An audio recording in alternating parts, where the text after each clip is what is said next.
Hey, how you doing, people? How's it going? It's well, at the end of the month, man. It's February's gone already. We're starting March, and we started March in a we're starting March in a great note.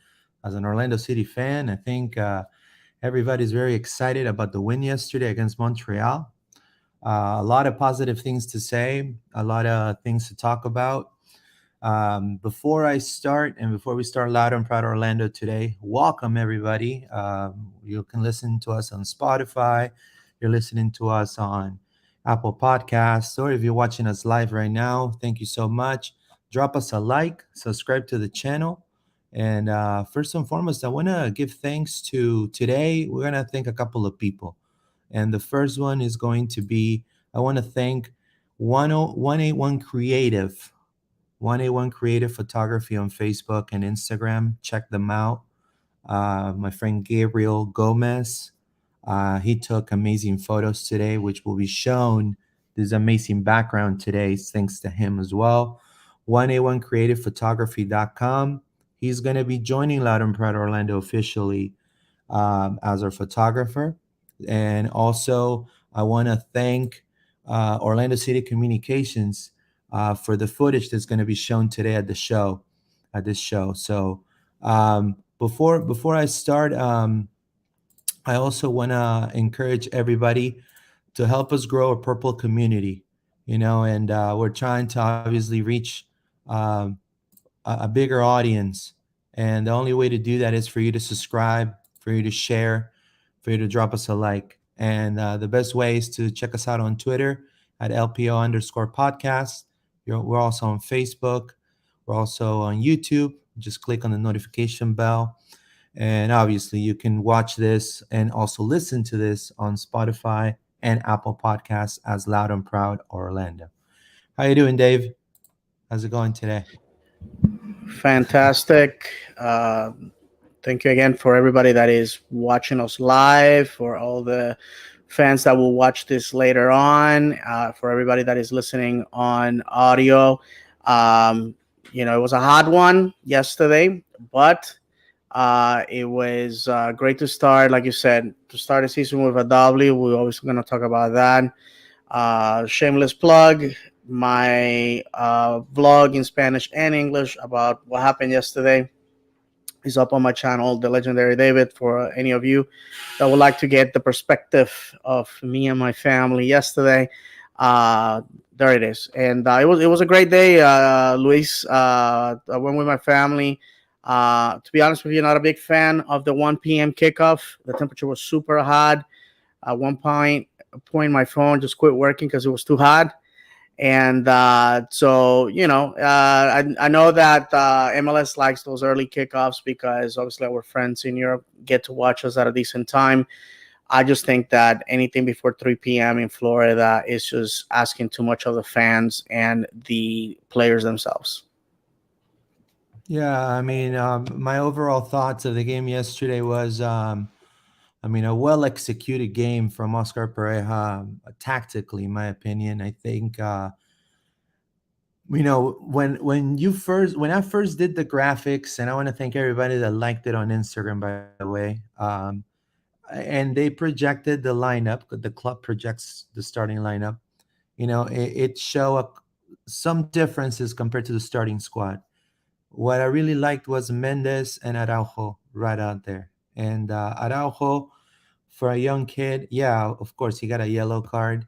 But Montreal, when they felt high press, every single player, it doesn't matter if it was, unless I didn't see Pato too much going into the defense, but I saw everybody else trying to recoup the ball, trying to press, trying to into that one-on-one, very physical, something that honestly I haven't seen Orlando do in a long time.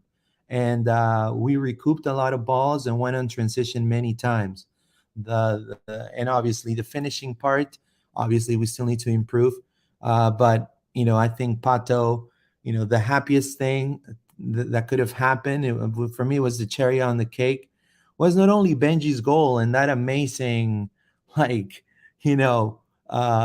celebration that he did, that he always has his used to, but it was the meaning of those goals, right? I mean, Benji's been a lot of people doubted Benji coming into this game, and I think a lot of people need to realize that they were doubting Benji Michel. A lot of people were saying, "Oh, why Benji Michel is a starter?" And he yesterday showed that he's definitely the starter there. Until maybe we get another guy that's going to play at a higher level. But right now, as we speak, I think he's the owner of that flank, and I think he did a tremendous job. And he did a great goal. It was a golazo. And then when it comes to Pato, everything has been he's loved in Sao Paulo. He's loved. I haven't heard one bad comment about Pato in Sao Paulo. He was injured there as well. He stayed. He mentioned in the press conference, Oscar told me he wants me to stay. He wants me to get to know him more, stay with him. He waited patiently. He fell in love with the city, and you can tell by the way he celebrated. He was almost in tears, and that means a lot. It was a goal of a straight nine, just being well positioned on the air in the box. Wait for that Ruan cross that he has had us used to having many and many times. Speed on the right, cross, and no one to touch it and to finish it. Now we have probably two strikers that could probably finish that play. One was Erjan Kara, which had Hmm. minutes. A lot of people said, "Oh, he's not going to have minutes." He's going to have minutes. And then Alexandre Pato. I was delighted about his goal. His whole family was also in the stands. It meant a lot to him, and I'm so happy that occurred. I was very No, happy for him, and he, absolutely. And yeah. I know a lot of trolls and idiots go online to trash talk Alexander Pato, but Alexander Pato has a resume that shadows any number nine in MLS right now. Has won more important trophies than any player in MLS right now. Let's be honest. If it wasn't for injuries, Pato wouldn't be here today, and that's a fact. We're talking about a guy that played in Europe and with some of the most important leagues. A guy that has been in the national team of Brazil. That's just not an easy feat to accomplish. And unfortunately, last year, bad luck kept us from having him in the lineup. Who knows what would have been? And for those people that follow Pato, they know that he's a very, very spiritual person. He's a very positive person. He's married. He's just a family man, and I know he has worked really hard. Last year, he caught a lot of crap online from people. Went to a Magic game, people were mad at that. Went to a Bucks game, people were mad at that. So the goal that came in on the 49th minute uh, was um, was great for us fans to see, and also for Orlando City. I felt, in my opinion, that Montreal started very aggressively. First 15 minutes, we had to weather the storm. Not for nothing, they just are coming in 4 days after defeating Santos Laguna, a great Mexican side, a side that we were unable to even score against in the competition last year, the League's Cup, and they were the oil machine. And it's funny, my youngest son was sitting with me because of the heat. My oldest son and my wife, they were cycling back and forth from the shade. And my oldest son tells me, "Dad, they're gonna score in the second half." And I'm like, "Well, how do you know that?"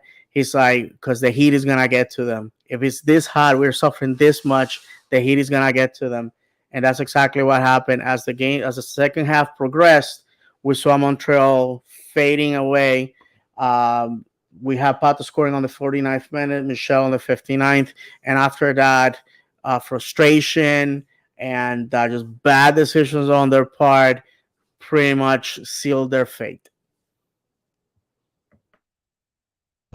I want to give kudos to the people, man. I mean, 21, almost 22,000 souls in that pitch today. Well, yesterday. And I mean, you could feel it. I mean, the offices were rumbling of how many people were chanting nonstop. and that's what you want to see as a as a soccer player, or as a football player, right? You want to see, that, and it motivates people to go the extra mile, right? And I think that also makes your stadium imposing to opposing teams. People say, "Shit, we're going to Orlando." You know, man, those people are so loud. It is imposing.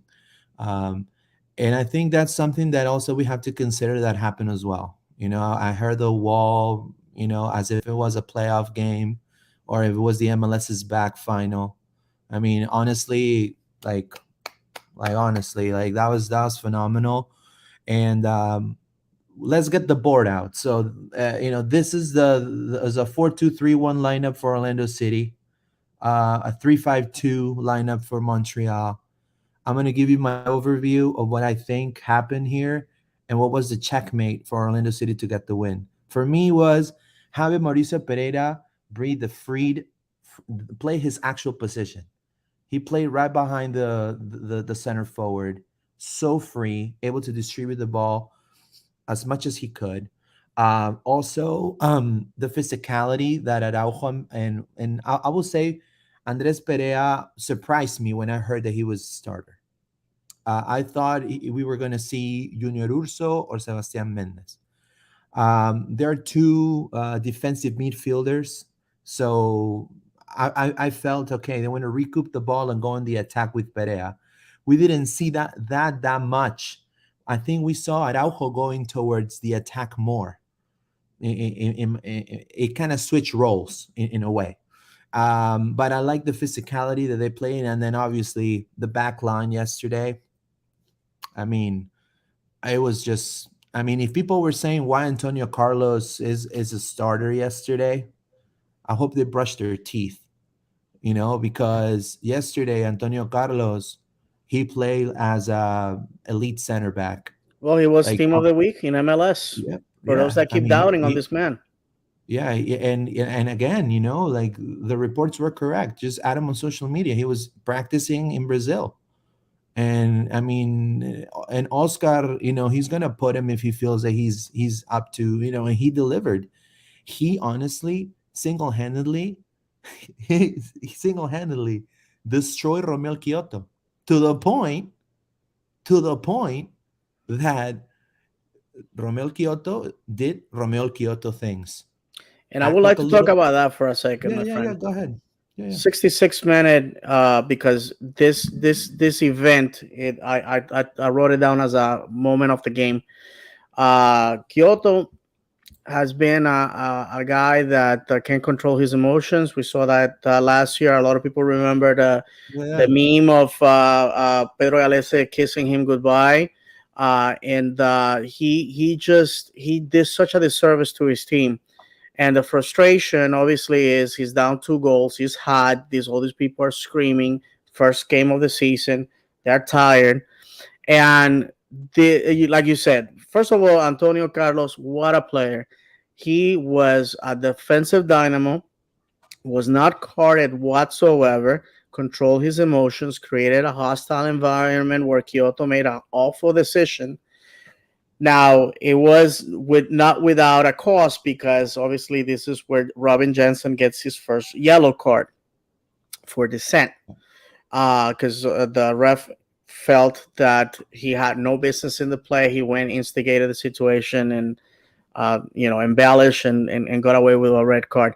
But at that point, Montreal was done, completely done. Orlando City, which is interesting because on a 3-5-2, the idea is to block the midfield. In my opinion, Montreal was just looking for a tie. They knew they had very short rest. They knew where they were coming. They're no stranger to Florida. They played all their home games in Miami last year. So I think, in my opinion, was a very strategic move. Also, especially with a team that had basically zero film on, and an attack that was unproven. And if you look at the first half, I think they achieved that goal. Now, the reality is that we surprised them. We bust them in the mouth with 2 quick goals, and then at that point, Romeo Kyoto just did him a huge disservice. They were, like we always say, all the meat on the grill offensively. Now, when the second yellow card happens for Robin Jansen and he's ejected, and now both teams are even, that's when I got nervous because we were set up very defensively while they were nothing but attack. And I felt, Luis, I don't know if you agree with me, that there was a very good danger in conceding a goal. And if you concede a goal with at least 10 minutes on the clock, you pretty much have a possibility of surrendering 2 points. Yeah, I mean, I'll be honest with you. I felt like the referee tried to compensate things for that second yellow card. I think, first and foremost, this is what happened. So, actually, let's start with this picture here. So, Antonio Carlos goes, and he's sprinting, and he just kind of unintentionally, Romel Kyoto falls down, and he gets in his face and things like that, right? And then you see this picture right here. Thank you to again my friend Gabriel Gomez from A18 Photography. Look at that shot right there. Look at that expression, right? So that is a frustrated player that has nowhere to go, and he's just angry that he's not getting what he wants. And usually a player like that, you know fixes it on the pitch, scoring a goal or scoring a free kick, or throwing a great pass, an assist. In the case of Ramil Kyoto, he's done this even in Honduras. He's done this in other games. And so, what I truly praise is that Robin Jansen goes up and says, "Hey, man, you're not going to talk to my friend like that." Obviously, Antonio Carlos is trying not to get ejected either. He's just laughing, right? And then obviously he reacts, and he kind of tries to shove Jansen, right? And then obviously here we got this picture again. Uh, there you go. This is the picture, right? He's grabbing himself. He got a yellow, in my opinion, based on experience. And again, I'm not the referee, but I think he gave a yellow to Jensen for just thinking that he was faking it, and he realized he might have been faking it. So he got a yellow, in my opinion. Um, it was all Romel Kyoto's fault. He's just going to talk to him. Romel Kyoto was the instigator, in my opinion. So he got the red right. I honestly don't agree on the yellow for Jensen. I don't agree on the red. I think he was just trying to compensate, trying to make the game leveled. And it's not surprising for pro referees. I mean, pro referees have done this, unfortunately, in many games. They've done it in playoff games. They've done it in MLS finals. It's not surprising. This time, this actually worked for Orlando City. So I guess to me it was a BS Jello. Yeah, yeah. Go ahead, man. Go ahead. Yeah. So to me it was a BS Jello. Let's read some comments here so people can start. Says Victor Rivera, vamos Orlando. Rico Suave says, let's effing go. Let's effing go for sure. Yeah, I was so excited to be back. So I want to thank everybody. We're 21 souls right now watching this. Let's give the thumbs up to get to more people. David Maximo Pinedo, Benji's going to have a monster year. I hope so, man. And we're gonna check out some footage too right after this of what Pato said about Benji. He expressed himself that he needs to be in the World Cup. So, Victor Rivera, you moved and I was in the shade in the whole game. Yeah, uh, greetings to my friend Victor. Hey, I will be back on the south side next year, my friend. So don't miss me too much. yeah, Murico Suave. I hope Don Garber took note of the Heat and reconsiders it going forward. Honestly, look, let's take advantage of the Heat. I mean, I understand it's hot.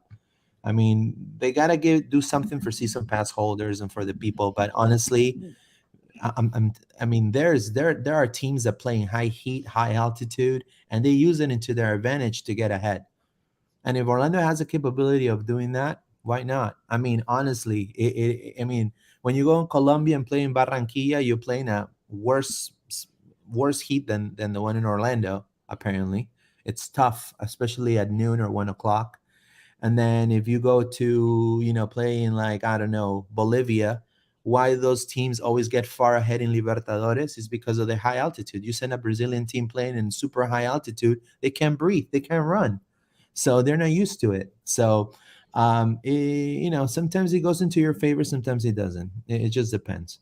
Um, it says, David Maximo Pinedo, they really went off in the second half when Urso got on the pitch. I agree. I agree. And this was another player that people were saying, why is he considering, is he going to have minutes? Is he going to have minutes? These are proven. I mean, this is the same core people. And so I'm assuming if they're available, Oscar's going to use them. And that's what happened yesterday. Hmm. Mike Spillane, you could see the relief in Pato's celebration. Good job. Yeah, Yeah, yeah. that's right. All right, so we'll keep the to reading the other ones in a little bit. But so David, you were saying that you were there and you saw the, to me he was just trying to compensate. What do you think about Yeah, no, no, the absolutely. Reds? If you have a team that is down a man, the other team always has to watch out because a ref will always try to override the decision, especially if he feels that he been had. You know what I'm saying? Uh, you know, I don't know. I mean, he gave Robin Jansen a yellow. Robin Jansen should have known better. To be quite honest, the play where he gets his second yellow, in my opinion, wasn't warranted. See a comment there from our friend Cleon, where he says that I think he thinks that Jansen had forgotten about the first yellow. There's quite a possibility. Probably. Um, Quite a possibility because Jansen didn't seem like he didn't follow the red card. He was just like, like sort of like if you watch the video of the highlights, he's sort of like, yeah, you're right, you got me. And he apologized on social media saying, hey, sorry for the red card. But the fact of the matter is that when he gets that red, the game, I think, in my opinion, was pretty much done. Montreal just needed a little bit of butter, 325 in the oven, stick a fork, they were done. I mean, they truly have surrendered themselves. Kyoto, who's an great offensive player, did not do anything. We saw Kai Kamara, who has been a thorn on this team's heel for years in Columbus, in Yeah. Vancouver, In DC, in I New think too. England, In in England, yeah. Philadelphia. Where else has this man not played and Yeah. scored in Orlando? And we just basically shut him down. I mean, Yeah. he had the audacity to go to Robin Jansen and like tap him on the shoulder, like, job well done or something like that. So to be honest Maybe with he you, wants to come to Orlando. Chicago. Remember that game at the end, Yeah. and a few years back, where he tied it. This man is a true traveling circus, and I am so glad that he left Exploria with an empty bag. Yeah, and the one thing that Romel Kyoto didn't realize was that when he got the red, he disrupted the whole system that they had playing on. Usually, this gentleman right here, that to me, I mean, great addition to Montreal, Victor Wanyama, Celtic FC. I mean, a star in my opinion. He was forced to go forward, and honestly, he's not in the stamina, or he's not. That's not the position he excels the most on. He's there to pressure you and to take out pressure you on in the one-on-one, take the ball away from you, run, pass. That's usually what Victor Wanyama does. High pressing, be a very physical player, so you can kind of get scared because he's huge too, like, and but he's not the type of player that's going to finish a play or link up. He's not that type of player.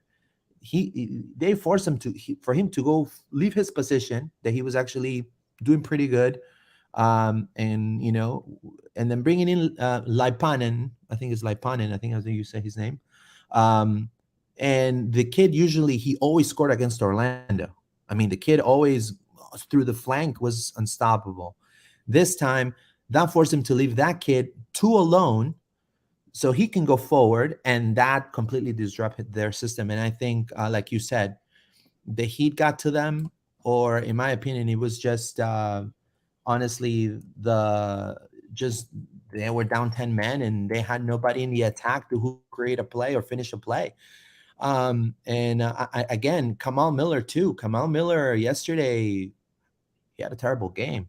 I mean, yesterday Kamal Miller, he had a terrible game yesterday, and that You was got good for burned us. by Juan on that first goal. I Burned. mean, yeah, he got completely burned. He got completely burned by Ruan for sure. You know, he Ruan was another one that look at this picture right here. So Ruan like completely decimated him in speed and in the one on Hmm. one, and that was good to see. That was also, I mean, if we would have had a Kamal Miller like we did last year, we would have been more in trouble because he could go in the attack and can defend. He could be very physical. Facundo Torres too. He didn't know what to do to Facundo Torres. He was like in the right, in the left. He was trying to find the open play, and that's I think one thing. And I want to ask you too, Dave, your opinion. What do you think about Facundo Torres yesterday? Honestly, because In all honesty, a young man learning to play in a different league with different teammates. I don't think the weather was a major factor. Florida has a similar weather and positioning as Uruguay. Uruguay is a subtropical country with very short winters, very warm weather most of the time. It's summertime there, so Facundo finished the last part of the season, in hot weather. That's one thing. The other thing, because I also got the perspective from his parents. They were super impressed with the pageantry of MLS. They were surprised by the amount of people that showed up. They were happy with the whole thing. My opinion of Facundo was he Montreal did not know what to do with this kid in many situations. As the game progressed, he felt more at ease, more comfortable, and it. Like going back to what Oscar Pareja said, we have to give these young people time to develop and to find their place with the team. He's worth every single dime that we paid for him, and then the same can be said for Araujo, and the same can be said for Cara, who had a beautiful touch.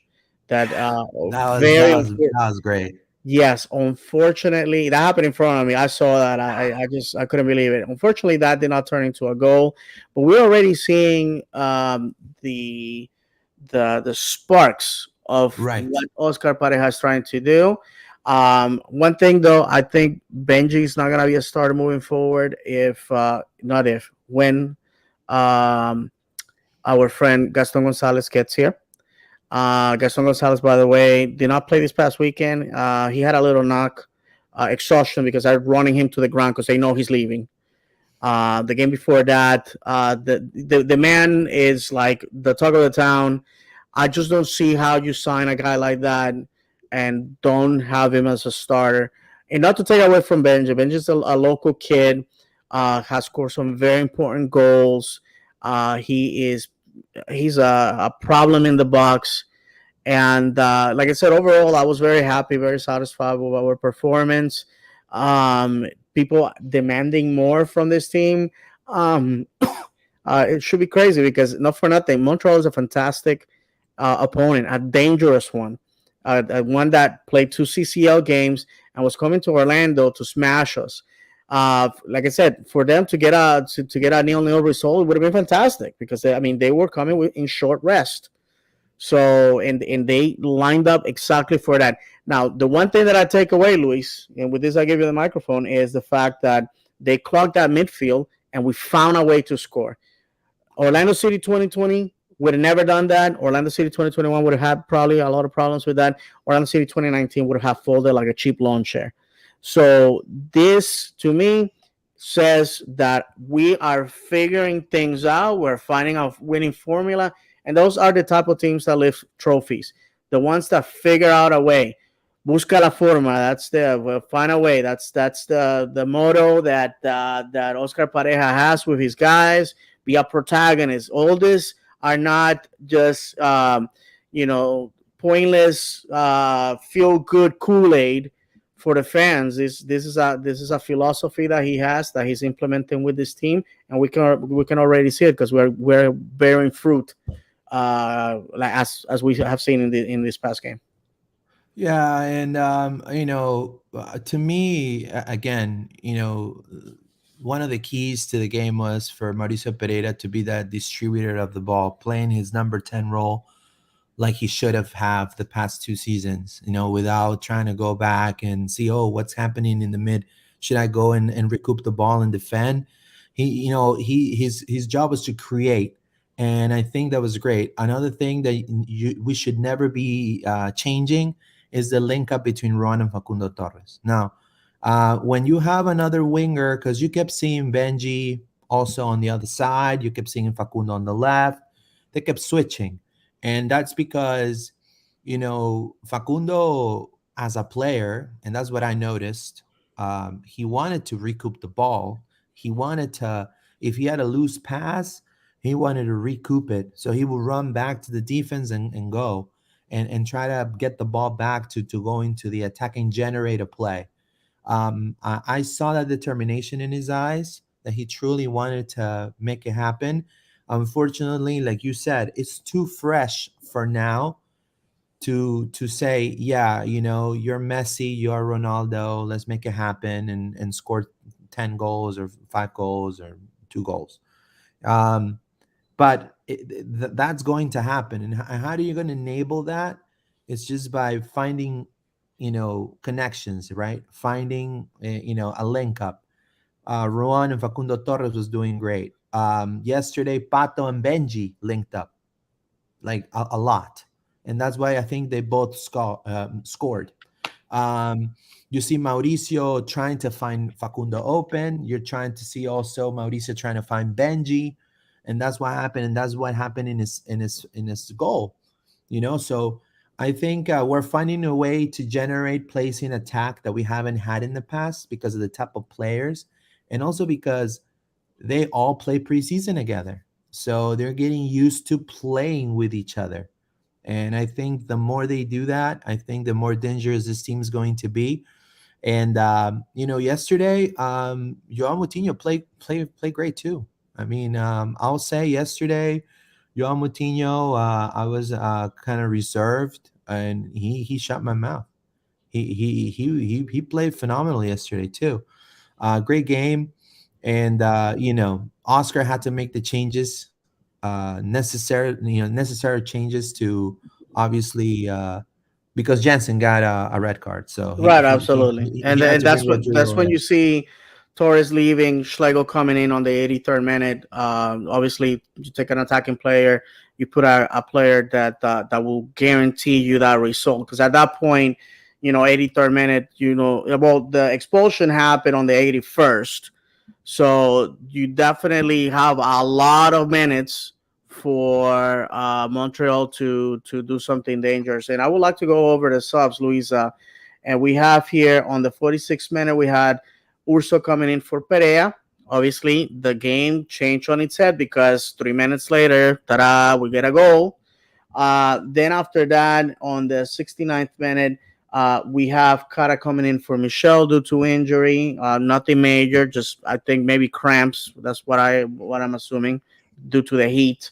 Then on the 76th minute, we have Van der Water coming in, and Mendes coming for Pereira. And unfortunately, I forgot to write down who Van der Water was coming in for. Um, and I believe it was probably for Pato, if I'm not mistaken. And then on the 83rd minute, we have Schlegel coming in for Torres, and that was basically necessary change, obviously, because we were down to 10 men. We had 8 shots on target, just like Montreal. I'm sorry, 8 shots total, just like Montreal. On target, 3 versus 2 in favor of Orlando. 49% possession for Orlando, 51 for Montreal. 3 yellows apiece, 1 red apiece. In chances created, 2 versus 1, and obviously our chances resulted in goals. Theirs didn't. That's the game. That's game, ball game, right there. So Yeah. we created the chances and we went in. And as far as yellow cards, I would like to tell everybody that this is probably one of the lowest yellow card accumulation that we ever had. We have Moutinho on the 85th minute, Araujo on the 56th minute, and obviously Robin on the 66th and 81st, which turned into a red. But if you were to take the situation with Jansen away, we looked very good, very cool heads under pressure.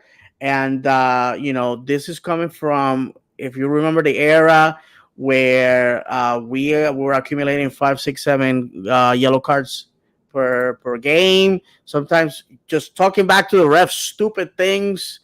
So I was very impressed with that we were that good, compact defensively, but at the same time that we were not making silly fouls that resulted in Mayors.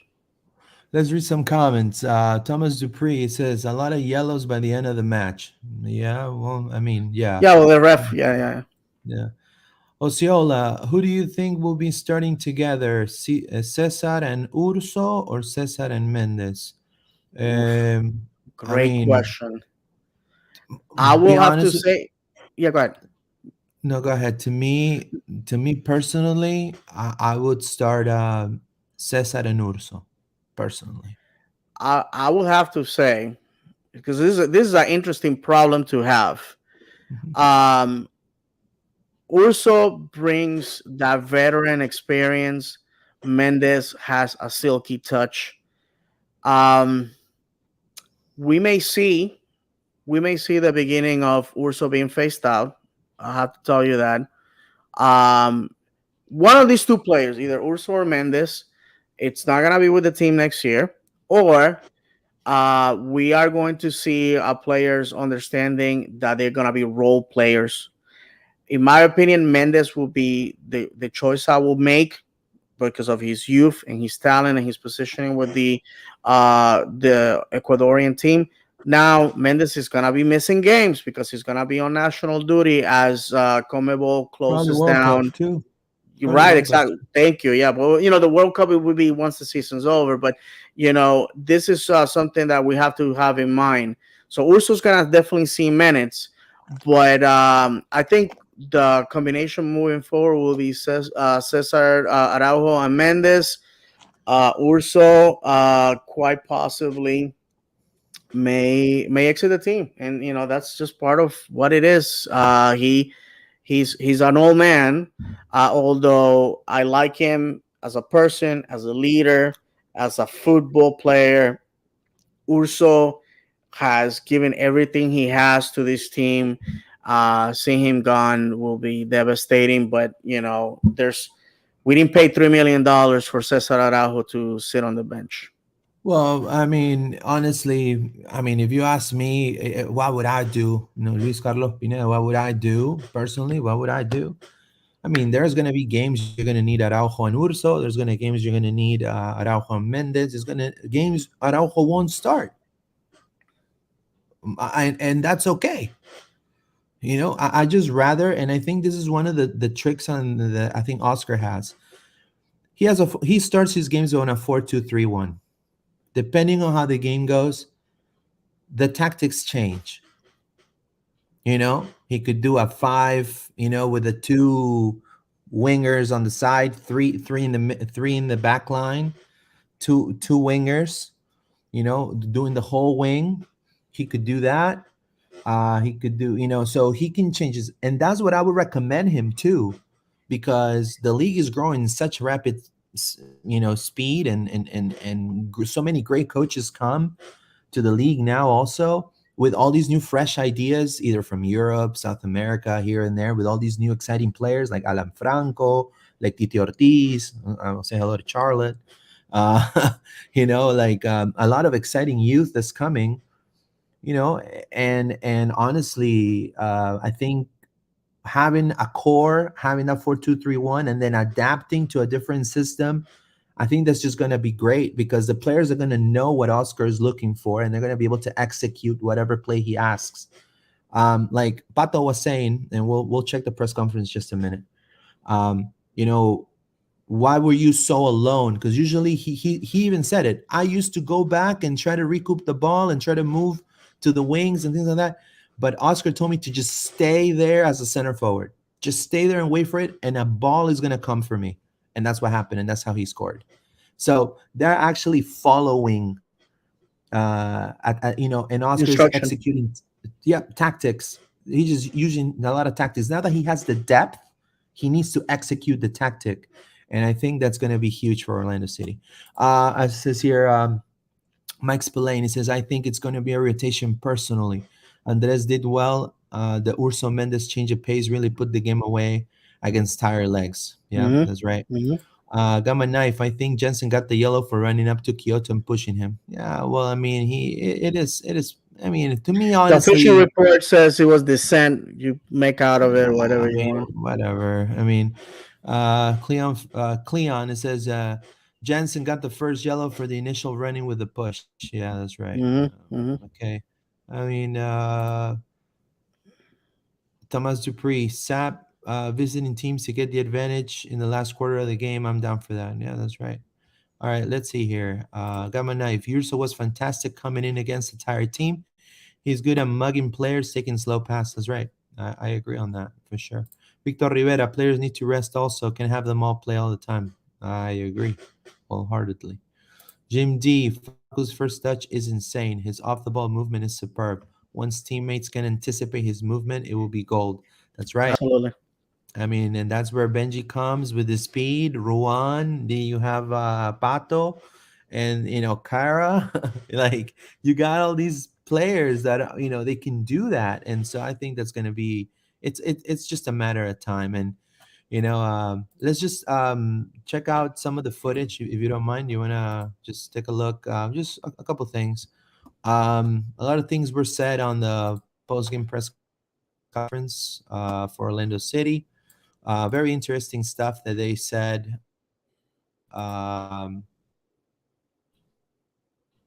Oscar and Pato. It'll be good for the fans to check it out. Um, we're gonna do the press conference analysis, and then we're gonna, give your input. Dave. What do you think about what Pareja said or what Pato said? Sure. Obviously, I'm not gonna play the whole thing. It is on our YouTube channel, so check it out. It's on there. It's time stamped, so you can skip through it and go to the nitty gritty if you want to, in a nutshell. So just check it out. And so hold on, let me go ahead and put it right here. Here's our YouTube channel. 300 subscribers, man. Thank you so much. 300 subscribers. We're getting there. Awesome. Let's get to 1K. That's the goal. Let's get to 1K. All right, so let's look for this game right here. There you go.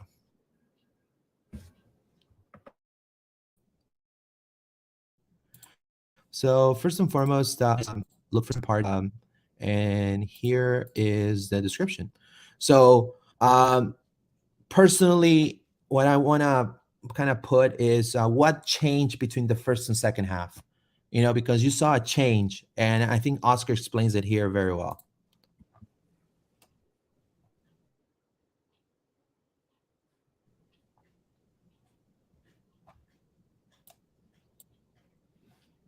Had very often is about our concentration when we start Can a you hear game it? and we start in the Yeah. second half. Things that sometimes are difficult to work on in trainings, but the concentration is something that we are asking them to have more and more. See if this team can consciously be aware all the time about those difficult moments, the good moments, how can we control the game.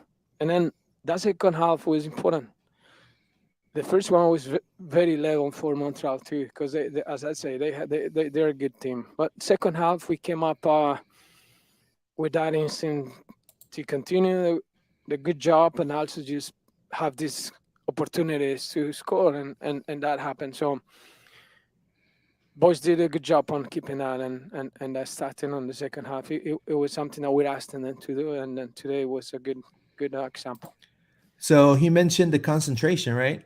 So being concentrated throughout 90 minutes, being be able to be on your feet, quick thinking, thinking about the next play. What do you think about what he said, Dave?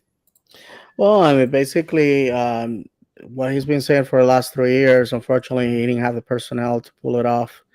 Um, I think that obviously now that he has the input of picking the players that he wants, young, impressionable individuals that that just want to perform because they have goals. They want to go places. Uh, and the fact is that you have a team now that has been molded to Oscar Pareja's vision, and he shows those guys. Obviously, now you have a high mixture of new guys and old guys.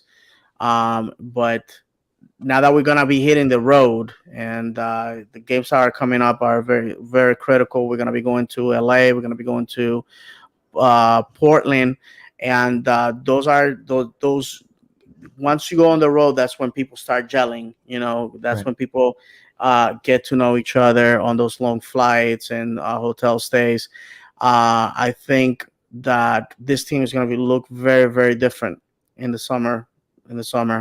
Which has been uh, traditionally our worst time in MLS. And To be honest with you, I was impressed. I was actually expecting a 0-0 result or at least a tie because I just did not see us scoring. When I saw the lineup, I said, "Well, Pato hasn't scored. Facundo Torres is unproven here. Um, Benji Michel, it has been hot and cold all last year, but they went and got the result. And to be honest with you, that's at the end of the day, that's what matters. We prove people wrong. Matt Doyle even gave us a nice compliment on that. I believe it was on the second goal, 13 touches, starting with Pedro Galese. And We haven't seen that type of transition since, oddly enough, against Montreal at home at Montreal during the James O'Connor era with that famous 23 touch goal by Will Johnson on the rebound. My friends, at the end of the day, I think we have been asked for patience, and I know, and I'm gonna say it because it's hanging over everybody's head. Okay, so Dom Dwyer went to Atlanta and scored, and That's of right. course, I was a gonna big to mention that. do was made, like as if Orlando City had prevented him somehow from scoring. Um, that player will show his true colors soon enough for them. I just gotta let people know we are heading in the right direction. We're just gonna have to be patient, and I understand for a lot of us, it's asking too much. It's year 8. We have to start 2022 seeing New York City with an asterisk next to their championship. And we have to see all the Um, experts telling us that we're not making, that if we're making playoffs, we're making playoffs in the low seed, that Atlanta's going to win Open Cup again, that Seattle's going to be about. I don't see it. My friends, I don't see it. But it's game one. Game yeah, one. yeah, we gotta go game by game. I mean, we Yeah. can't. I mean, we can't get like, yeah, we're the world champs, man. Like, yeah, bro. Oh, let's chuck some PBRs, man. Ah.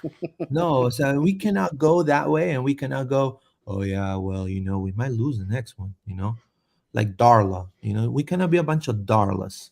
Unfortunately, we gotta be in the middle. We gotta be excited, but not be like overly excited. In my opinion, and it's just like that. Orlando City played well yesterday.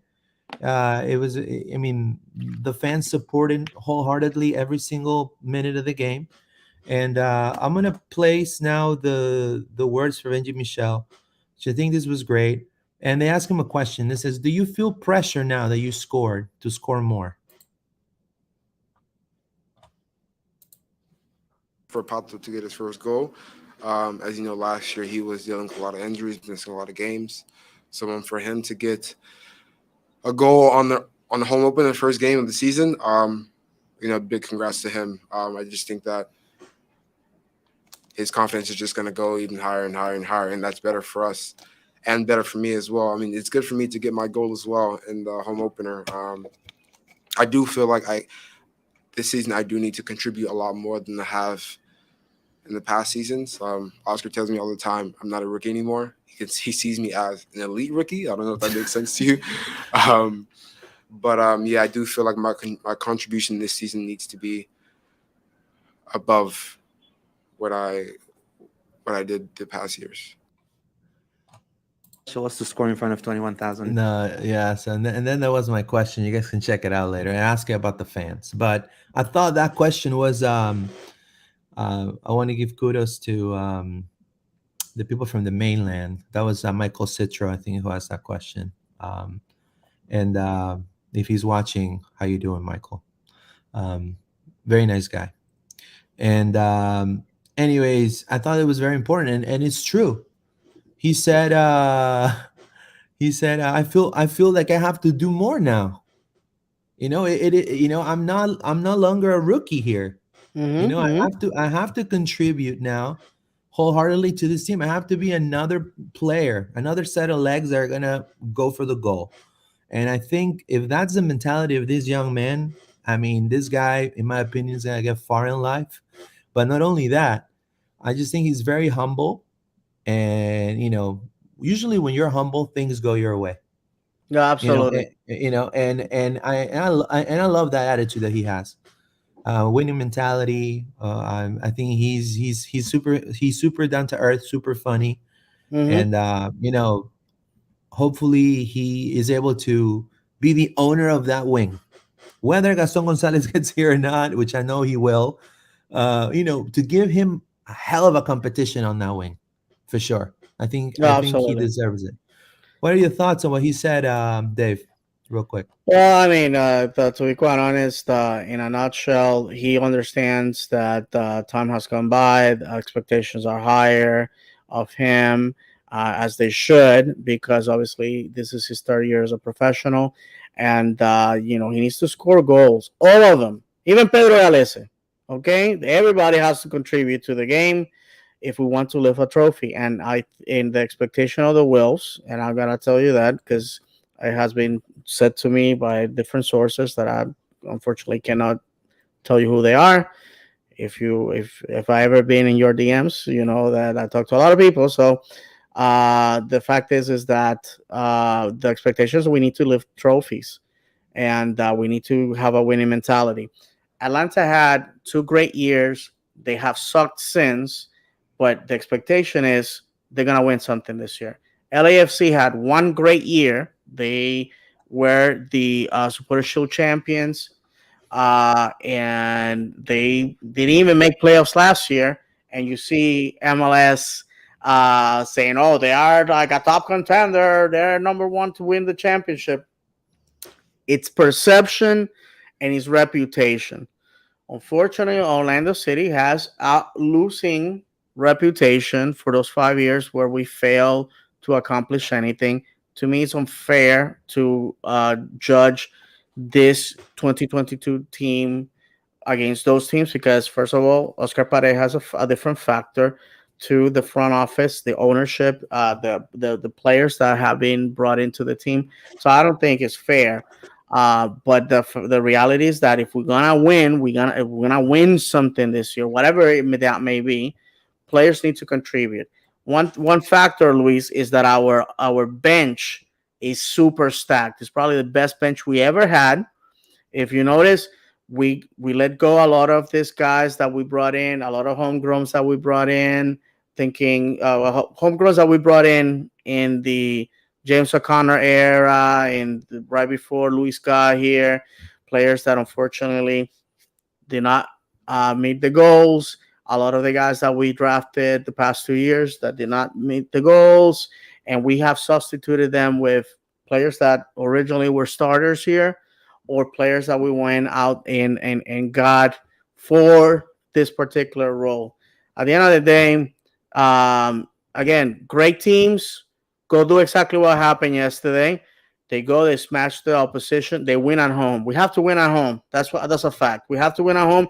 New York City has made that a formula. They win at home, and they get destroyed on the road. So if you get those 17 games and you get the most out of them, you can actually make it deep into, I mean, obviously win a championship in this case. But at the end of the day, I agree with what Benji was saying. The expectations are there, and with this I conclude.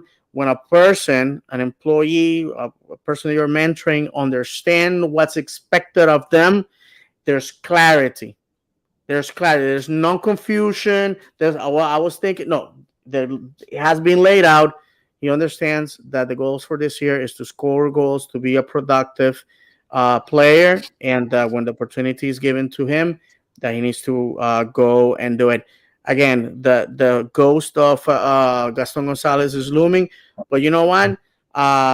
Nothing is guaranteed in life, so it's Benji Michel's job to make sure that when Gaston comes in, he just doesn't waltz into a starting job. He's gonna have to battle it out with this kid. Okay. Yeah, I totally agree. Just to end this part of the show, let's see what Pato said about Benji, which I think is very important. You know, you would have. I mean, this man has played Champions League, has played World Cups, has been coached by some of the best, and he had a lot of kind words to Benji. To even said that Benji should be in the World Cup. He should be in Qatar. He should be in Qatar. He should be considered to be part of the roster to go to Qatar, or maybe even 2026. Hopefully, Orlando gets a bid in there. Of course, I think the city has everything to have world class soccer. I think this city deserves world class soccer, and I want to say that wholeheartedly. I think we need to support that project for Orlando to be part of the hosting cities for sure. Um, So what Benji can give for the team, and he knows how strong he is. So well, we were so happy from him. I I say I keep it said for you guys, and for I think the words come for the national team, because he should go to the national team. He need to be a opportunity to go and understand the national team, because he deserve, because he do so many things in last year. You know, this starts today. I hope can he give the coach, give a chance to go to him to go to this year. I hope he can go to the World Cup, because he's strong. He's a young guy. He have a mentally so strong. So I'm so happy to him today. and then obviously we'll go through what Oscar Pereja means to him. And again, this is a player that has been coached by some of the greatest coaches in the world. He's played in some of the top leagues in the world. And, this is the type of coach Oscar Pereja has. And that's why, and I keep saying this. And this is, again, when you talk to Oscar, he's like a normal guy that you will see at Publix buying chicken tenders. I mean, he's so humble, man. He's like every one of us. But he is the orchestrator of this team, man. I mean, and I'll be honest with you, and I've been a fan just like Dave from the beginning. And we're very lucky to have a coach like that, that has that type of touch. We even world class elite players like Pato. Just listen to this. You know, uh, Oscar and me, we have a good connection. Sometimes he say some words and the training, so I be so nervous. But that's the our job. So all time we spend a lot of time together in his room, to speak about the games. So I can't wait to give to him a a present. I have one present for him, a gift. So it's a special gift, because he, when the start is over last year, he come to me and say, Pato, we need to talk. So we spent like 2 hours to leave, and he say, Pato, we need you. I believe in you. I need to have you again here. We need to be more close, because last year I spent a lot of time out of the field. So Oscar for me is a special guy, special coach. he's a good man. I I'm so happy to have him in this club, to have he's close to me right now, because he can learn me so many things about the soccer, so many movements. He learn me every day. So, well, the start is okay. The start is good. I don't, I don't be like over here like, oh wow, the future will be nice. No, but I just think today is always nice. Having him close to me, hugging me. So let's go to for the next challenge. Always think you do it's for him. And that was a press conference in a nutshell. Thank you to Orlando City Communications, obviously, for the footage. What are your thoughts? He's been everywhere, and he considers Oscar one of the best coaches he's had. Dave. Doesn't surprise me at all. I have told the story many times how Kenneth and my co-host at Tiro Esquina, Kenneth and I met Oscar Pareja last year. As a matter of fact, if you go into the Tiro Esquina um, media, you see that our avatar is that picture that we took that night. Which, by the way, Oscar, we were just gonna say goodbye to him, and Oscar is like, "We gotta take a picture. We gotta take a picture, guys," and he completely like took us back. I know the guys from Orlando Lions then got to meet him. I know Eddie.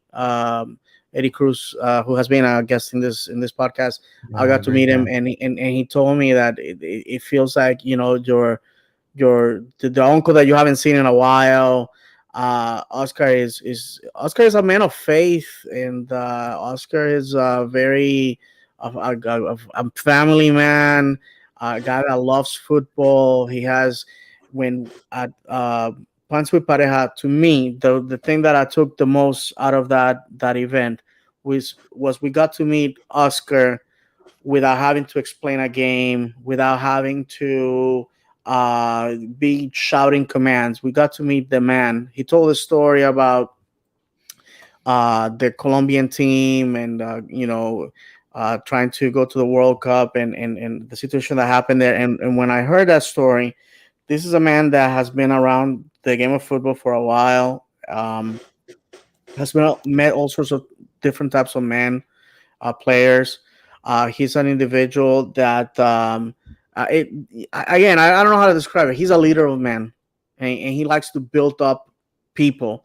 And I can tell you right now, Jorge Torres, Facundo Torres' dad, and I keep going back to that because it's the only parent of a player that I know.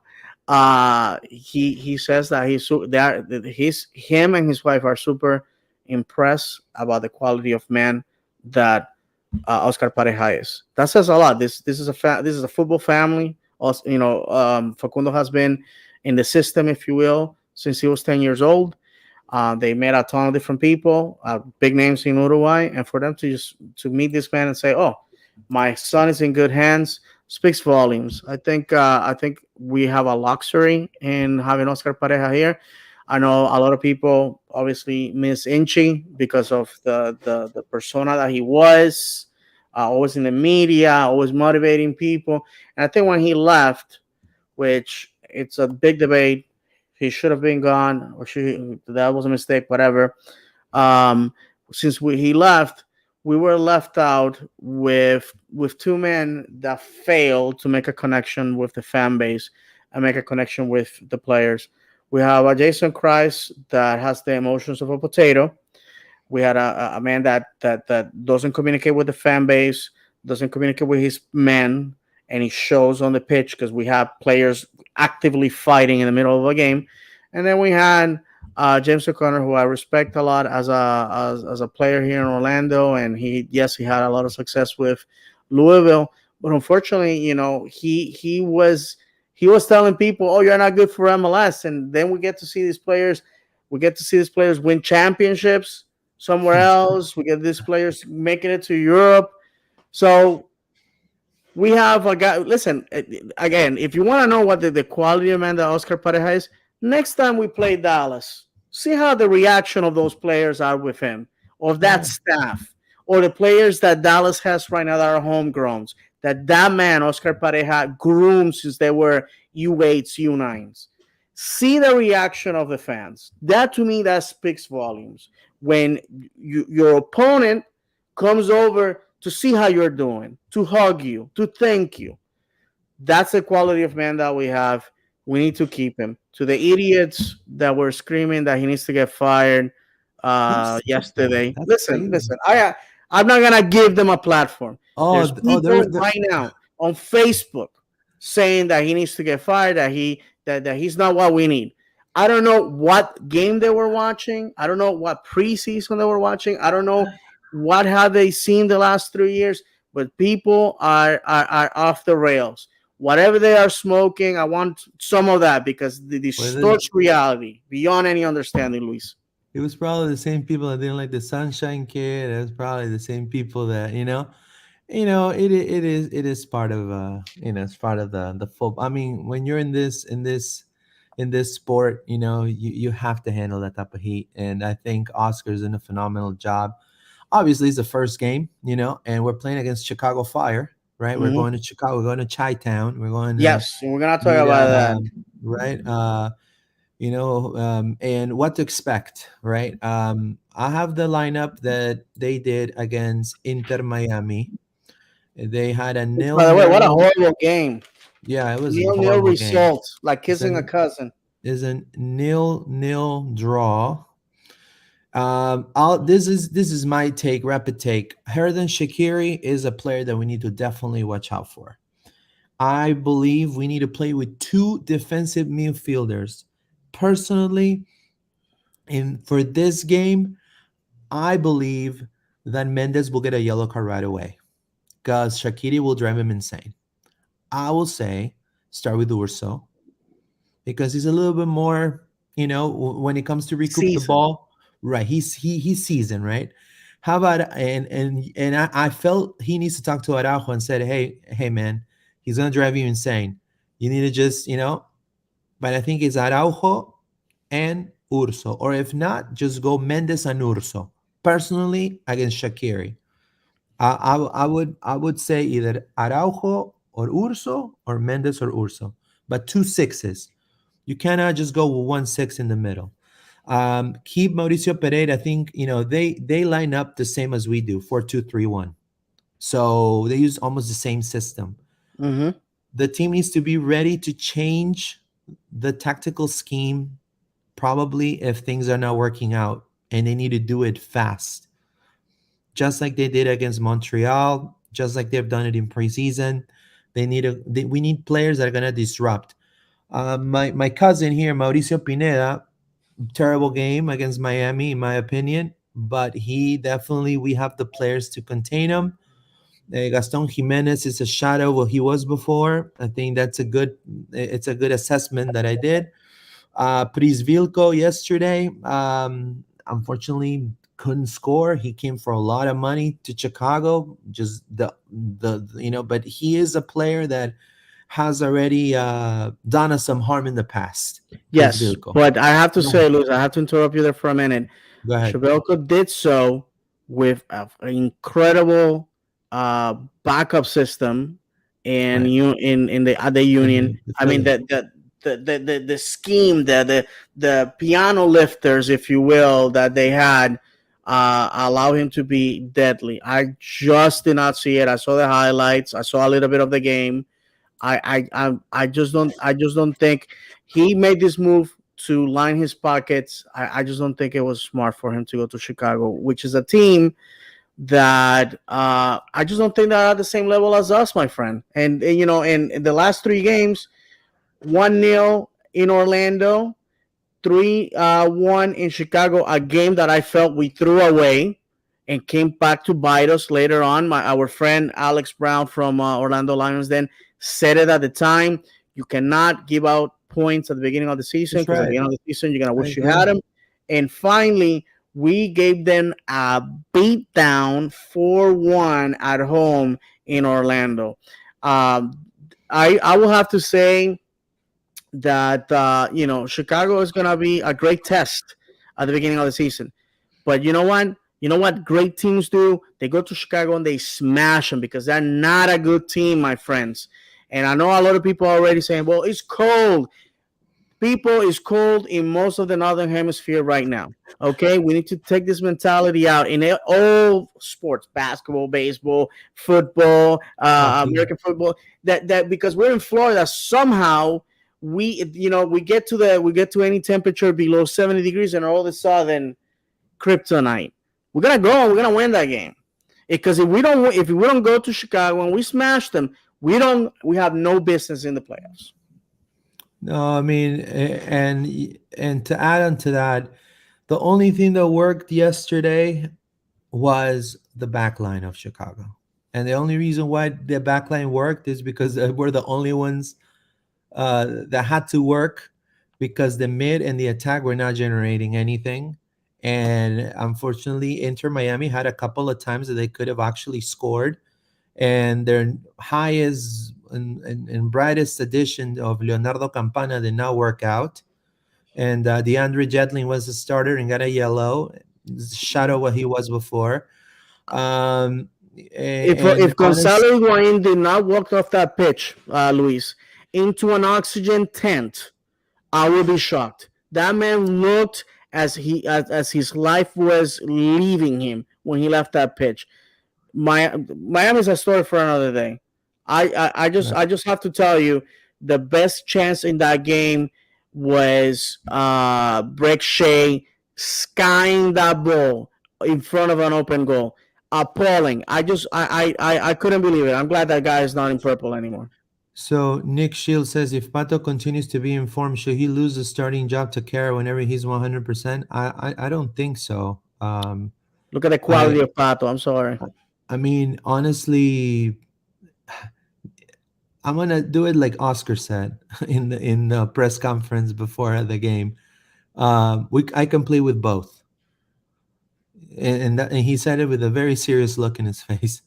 I can actually play with both, and Okay. I think that's what Orlando City needs to do. He needs to have, now that he has that depth, play different systems.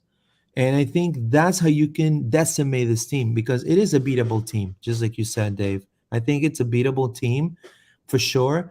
But they just have a couple of important pieces. To me, the center backs are very good. We have really great center backs as well. Shaqiri, he's on fire. I mean, he's been playing in some of the best teams in the world. Correct me But if I I'm think if wrong. Fabian Herbers is the guy that came out of New York City, correct? yes, Is Yes. Guess what? He was trashed there, and he's go. I did not see anything good from him. I expect us to attack that side relentlessly. Um, Again, kudos to them that they're trying to do something. I mean, I think the fact that they moved from a soccer specific stadium to play in an NFL stadium speaks volumes, because nobody's going to watch those games. Okay, nobody's going there.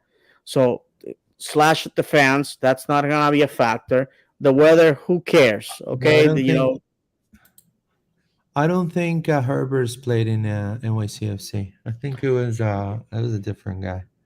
okay, I think, okay. yeah, yeah, So I retract that, but he was not good. I yeah, can tell you that. I watched that game. no, yeah. I mean, both of their wingers were not working out, and I mean that's beatable. You lose a lot of attack.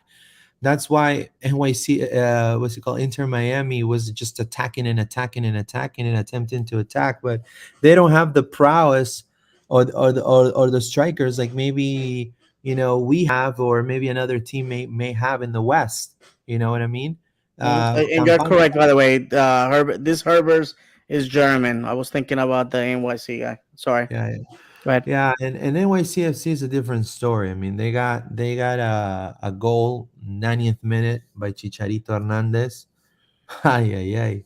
Oh my God. I mean, you talk about definitely not looking, missing, Tati Castellanos. Yesterday, they had nowhere to go. I felt so bad for Alexandre Callens, though. I mean, I honestly felt so bad for him, but it is what it is.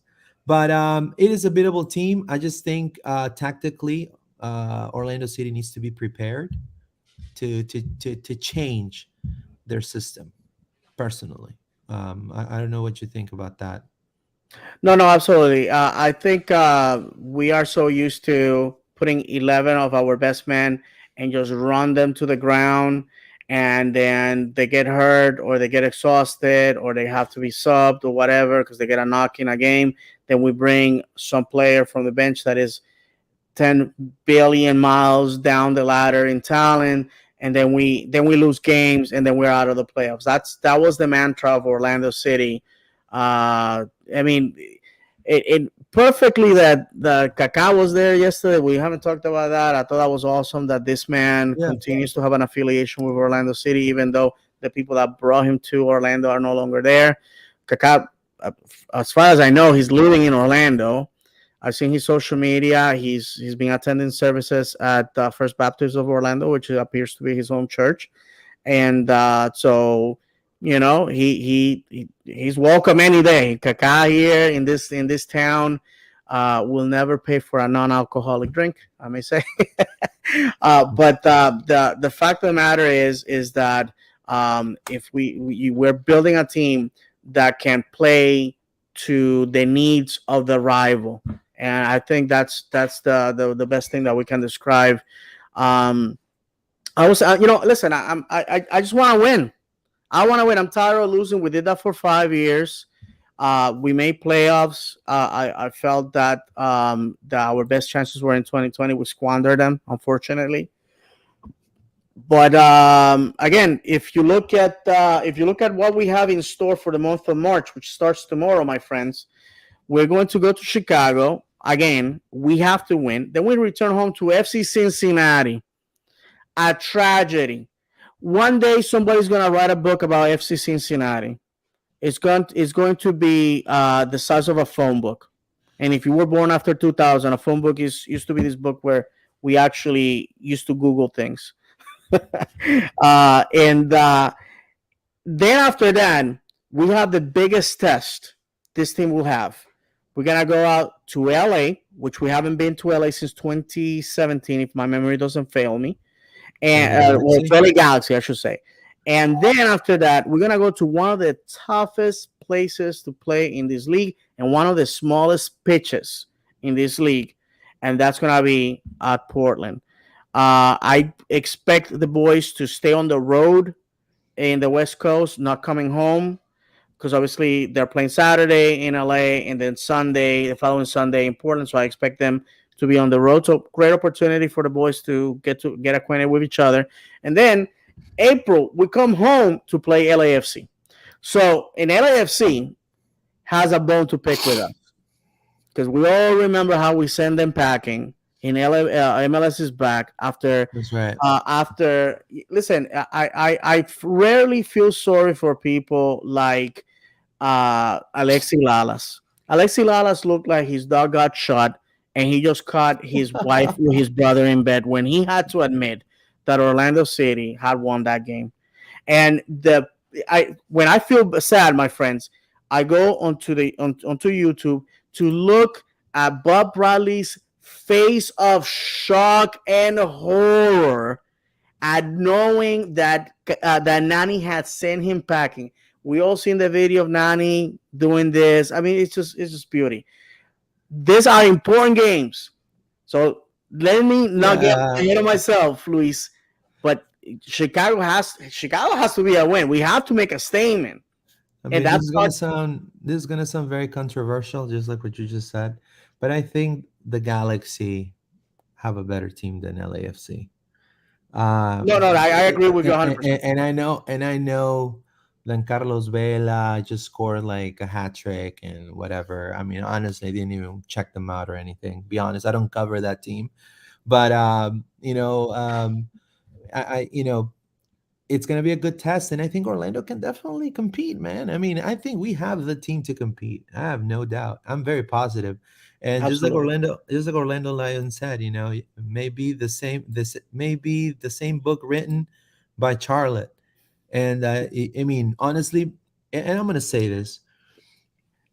I got a I question for you, don't but go ahead. Okay, I saw that man play, Titi Ortiz. I've seen that man play. This man is an idol in Sporting Cristal in Peru. He played in the Peruvian league. for 2 years. He was a champion there, right? Then he went to Ecuador, became a champion there, right? And he gets to Charlotte, right? And he was gonna get himself in the books to be the first goal of Charlotte FC. A great goal. The problem was he was a little bit offside. But what the bone I have to pick is with the ref. Call it off right away if it was an offside, because the dude just took his shirt, went to the crowd, took selfies. The people got together, the coach hugged them and everything. 10 minutes later, no goal. Man, after that, Charlotte went to the. I mean, we just flushed the Yeah, it was a toilet. cold shower for them. Yeah, they The just. I mentally they mean, were not there, DC and just flushed the toilet. I have to tell you, because a lot of people have made a huge deal about the interview that their manager had, where basically, and I know the translation is like, at the moment we're screwed. My friends, he did not say that. What he said rhymes with trucked in Spanish. Okay, and when we use that word in Spanish, we say it out of helpless desperation. It's this is what life has given us. I think, and Charlotte's gonna be here in April. Uh, they have a lot of problems. So in the East, we have taken a team that gave us a run for our money in Nashville. Very good team, led by uh, a great manager, a manager that managed my English team, Stevenage, Gary Smith. Yeah, and if you go back to those fans in England and you ask them, "Will you take him back?" They will basically steal the words out of your mouth. Yes. They fired him over some stupid stuff, and he came back to MLS and look at what he's doing. So we take Charlotte out of the equation. Sorry, we take Nashville out of the equation. We bring Charlotte, who's going to be horrible. Miami's going to be horrible. Chicago's going to be horrible. If this year we don't smash these teams and we get points from them, it's going to be a tragedy. Yeah, every now and then things are not going to go our way. I get it. But we also have to smash teams like New York City, Paper Tiger. Atlanta, I'm telling you right now, that Atlanta Oh, for is not going to sure. win anything. I'm telling you right now, that Atlanta made playoffs last year because a man called Rob Valentino got him there. Rob Valentino, aside from being a fantastic human being and an Orlando City legend, deserved that job. But because you have a front office that is so full of their own Kool-Aid and so full of this mentality, unite and conquer. How pompous is that? That you conquer, that you impose your will. You're not gonna do nothing, because the fact is, and mark my words, Rob Valentino is gonna be leading that team in July when they fire this bozo that they hired. It's a fact. Save it. I mean, I'm not afraid to say it. The fact of the matter is, the East is a winnable conference for Orlando City if we apply ourselves. Again, But like I go ahead. said, a lot of people in this fan base, Luis, and I'm sorry to interrupt you there. I just want to say this, because if I forget, I will kill myself. A lot of people in this fan base don't believe in themselves. I have to say that as a podcaster, it's frustrating when things go bad with this team, and I post a episode, and 200 people watch it or listen to it, because we are doing bad. People love the tragedy.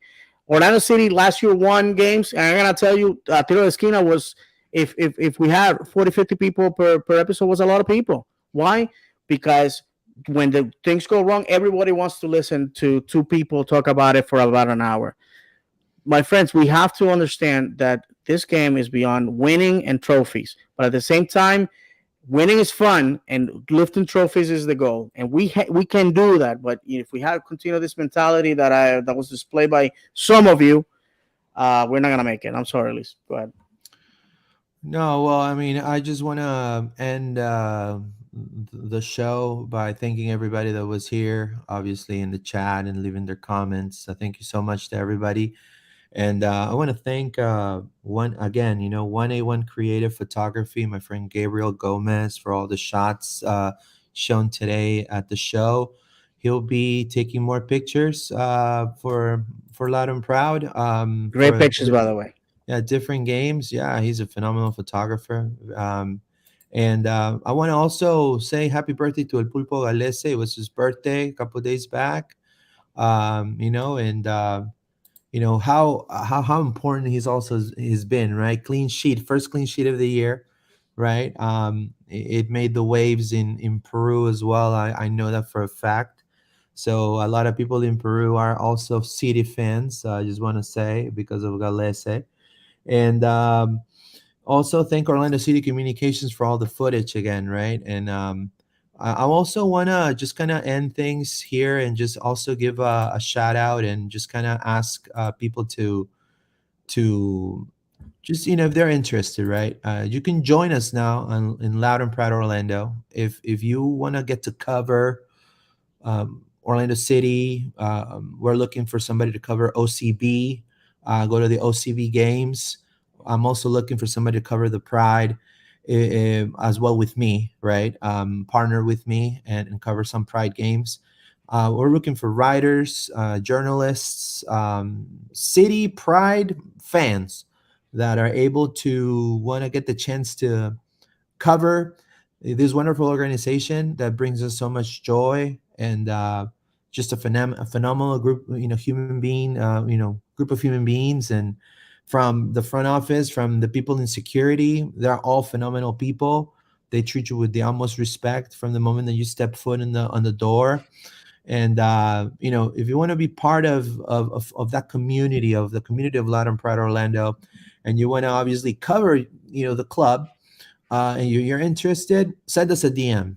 My Instagram is at Pineda_ORL right here, right? Also, you can find us on Facebook as Loud and Proud Orlando. You can find me also on Instagram as at underscore our Pineda_ORL, right? But we're looking to grow. And then obviously you can join us in the live show as well, right? We could be 3 now or 4 or even 5. Let's see if we can get more people, into the team and make this an outlet that covers solely Orlando City and be the best outlet that covers Orlando City. So if interested and you want to be part of the project, feel free to DM me, and then I'll be able to obviously check you out and talk to you. We will love to have you. So Right. We give us always a said buzz. that the third microphone was going to be a revolving door, and we obviously are going to have more guests as time goes by. Obviously, we want to reach out to fellow podcasters, people that I admire, that I respect. But once we run out of those people, it could be you. If you would like to share microphones with us and talk about Orlando City. Yeah, I mean, in the last few comments I'm going to read, it says Victor Sure. Rivera, that Facebook page is getting bad. Everyone complaining about everything. What Facebook page? Is that the group? Is that a group? We all know the groups. These are the groups that we were complaining about. Okay, got it, got it. Yeah. No, I want to say hello to Omar Bamba. He's one of Yeah, the that he's type of group. Absolutely. he's a director of that group. And Instagram And is getting just as bad. I'm telling you, Luis. I don't understand why the and I get it. negativity of some people. I mean, and just watch out in the next episode or the episode after that. I'm gonna come with my Omar Bamba shirt. I swear to God. And then Ali the Persian, it says this team has the potential to be top 5 in the MLS. I do think we may need another center midfielder. I'm not sure why Perea. We'll see what happens. Perea has had some good games too. It's just I was surprised too that he started.